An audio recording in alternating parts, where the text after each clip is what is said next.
হযরত ওমর রাদিয়াল্লাহু তাআলা আনহু রাষ্ট্রীয় সফরে তিনি একবার দামেস্কের দিকে রওনা হয়েছেন। কিছু দূর যাওয়ার পরে হযরত ওমর পানির পিপাসায় অস্থির হয়ে গেছে। খাদেম আসলামকে ডেকে বলল, খাদেম, পানির ব্যবস্থা করো, দেখো কোথায় পানির কূপ পাওয়া যায়। খাদেম কিছুক্ষণ ঘোরাঘুরি করার পরে এসে বলল, আমিরুল মুমিনিন, কোথাও তো পানি পাওয়া যায় না, মরুভূমি, চতুর্দিকে পাহাড় আর বালু, পানির কোনো লেশ মাত্রাই পাওয়া যাচ্ছে না।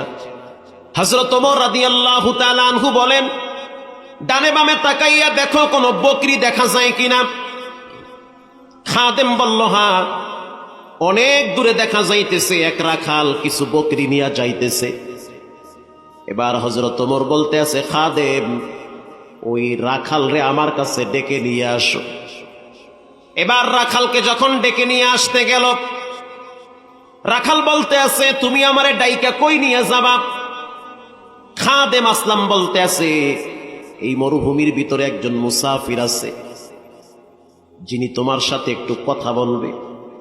এবার খাদেম তো চিনে না, ইনি হলো অর্ধজাহানের প্রেসিডেন্ট। কাছে আসলো, আসার পরে হযরত ওমরের চরিত্র হলো সবসময় আগে সালাম দেয়। আল্লাহু আকবার, আগেই সালাম দেয়। সালাম দেওয়ার পরে মুসাফা হলো। এবার হযরত ওমর বলল, আমি একজন মুসাফির মানুষ, পানির পিপাসায় আমার গলা শুকায় গেছে, কলিজা শুকায় গেছে, এই মরুভূমির ভিতরে কোথাও কোনো পানি নাই। তোমার তো অনেকগুলা বকরি আছে, তুমি কি বকরির রাখাল? বলে, হ্যাঁ, আমি বকরির রাখাল। একটা বকরির থেকে কিছু দুধ দহন করে তুমি আমাকে একটু পান করাও। বলার সাথে সাথে খাদেম বলতে আছে, মুসাফির, এই বকরিগুলার মালিক তো আমি না, একজন মালিক আছে, মালিকের অনুমতি ব্যতীত তোমাকে আমি দুধ পান করাইতে পারি না। হযরত ওমরের একটা অভ্যাস ছিল, মানুষকে সে সবসময় পরীক্ষা করত। এবার হযরত ওমর চিন্তা করলো, দেখি রাখালের ভিতরে রবের ভয় কেমন আছে।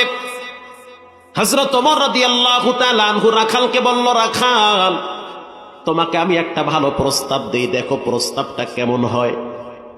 রাখাল বলল, বলেন কি প্রস্তাব? প্রথম প্রস্তাব হলো, তোমার এই বকরির পাল থেকে একটা বকরি আমার কাছে বিক্রি করো। এরপরে বকরি বিক্রি করার পরে দুধ দহন করে তুমিও খাবা, আমিও খাবো। এরপরে জবাই করে সেটার গোশত তুমিও খাবা, আমিও খাবো। মাঝখান থেকে কিছু টাকাও তুমি পেয়ে যাবে। আর যদি মালিক জিজ্ঞাসা করে বকরি কই, তুমি বলবা তোমার এই পাল থেকে যেমন আগে পরে অনেক বকরি বাগে খায়া ফেলাইছে, তুমি বলবা যে বাগে খায়া ফেলাইছে। বলার সাথে সাথে এবার রাখাল বলতে আছে, ইবনাল মালিক ফাইনাল্লাহ। আল্লাহু আকবার। পৃথিবীর সব চোখ ফাঁকি দেওয়া যায়, কিন্তু রবের চোখ ফাঁকি দেওয়া যায় না। আল্লাহু আকবার। হযরত ওমর রাদিয়াল্লাহু তাআলা আনহু সেই রাখালকে বুকে জড়ায় ধরে কপালে চুমো দিয়ে বলল, তোমার মতো ঈমানওয়ালা যুবক যেই জমিনে থাকবে, ওই জমিন আল্লাহ ধসায়া দিবে না, ভূমিকম্প দিয়ে ওই জমিন ধ্বংস করবে না।